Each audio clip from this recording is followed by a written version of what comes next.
Now, as we said, it is an action-packed day 2 of the NATO summit. Ukraine continues to dominate discussions amongst world leaders at the meeting, which is being held at Lithuania's capital city. The alliance has not extended an invitation for Ukraine to join the NATO bloc yet. The Ukrainian President Volodymyr Zelensky spoke at a joint press conference with the NATO Chief, Jens Stoltenberg. The latter announced a package which will bring Ukraine closer to the alliance. Stoltenberg said that the 31-nation bloc, which is soon to become the 32-nation bloc once Sweden is officially included, has agreed to a NATO-Ukraine Council to tighten cooperation. According to reports, a meeting has already taken place as part of this new initiative. The NATO chief also indicated that the roadmap to Ukraine's membership has become quicker and easier. This is what he had to say. Ukraine is now closer to NATO than ever before. Allies reaffirmed that Ukraine will become a member of the alliance and agreed to remove the requirement for a membership action plan. Now, earlier in the day, Zelensky met with a slew of global leaders from the alliance, which has resulted in a boost of military support for Ukraine. The warring president met German Chancellor Olaf Scholz on the sidelines of the summit. The two discussed aid and Kiev's ongoing conflict with Moscow. Zelensky also met French President Emmanuel Macron. The latter said that France would provide Ukraine with long-range cruise missiles to help its counter-offensive against Russia. Now, despite of all the assurances by NATO and the summit communique saying Ukraine's future is in NATO, it did not set a timeline for Ukraine to join the alliance. According to the communique, NATO will be in a position to extend an invitation to Ukraine to join the alliance when, quote-unquote, allies agree and conditions are met.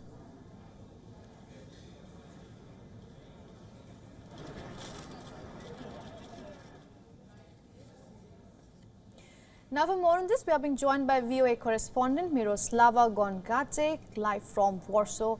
Welcome to the broadcast. Thank you to be here.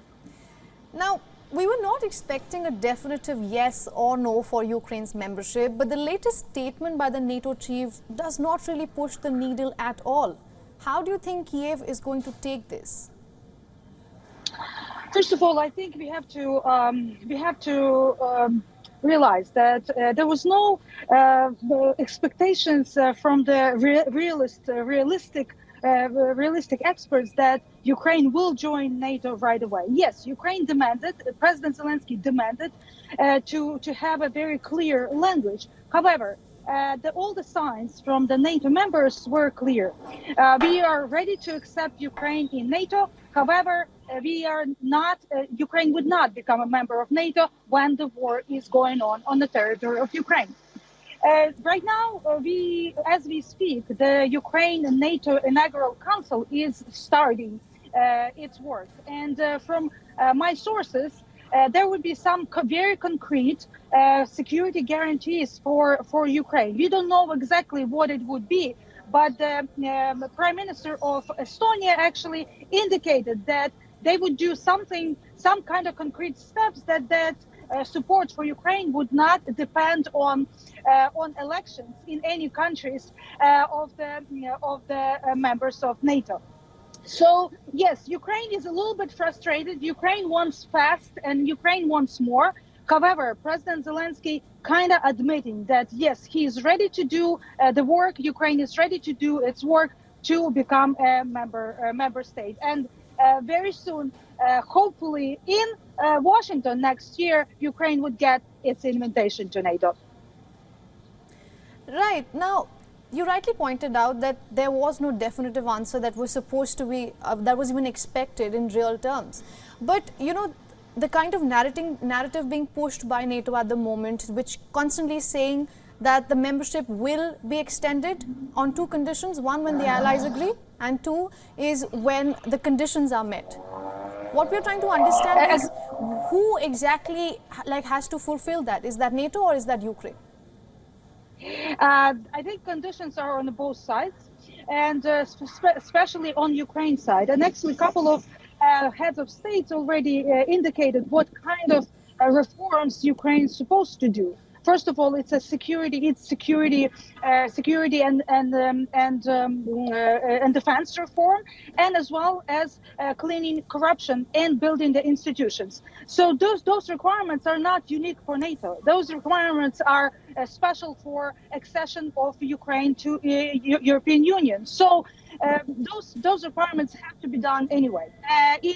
On the part of US and NATO, obviously the allies has to agree, and actually was stressed many times by the head of states that this is very, very important to have this united approach toward Ukraine. Basically, culturally, it's already accepted that Ukraine will be in NATO by all the member states. The question is when, and after requirements are met. Yes. All right, Miroslava, let's just focus a little on other issues now. This NATO summit was extremely crucial, of course. Apart from Ukraine's membership bid, there was Sweden's accession, bringing, stitching the divided lines in the bloc and kind of straight diplomacy with Turkey. How much of this do you think NATO has achieved? Basically, one thing that it's very important that all the member states agreed that they have to spend at least a minimum 2% of its defense. Second, the Northern Europe is already secured with all the states are in NATO, and with Sweden in the state, that alliance are stronger. Now the Baltic states agreed to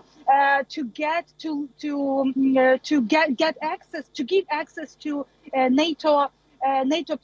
Access to for NATO planes to their facilities and airports. So that's another agreement that members agreed upon.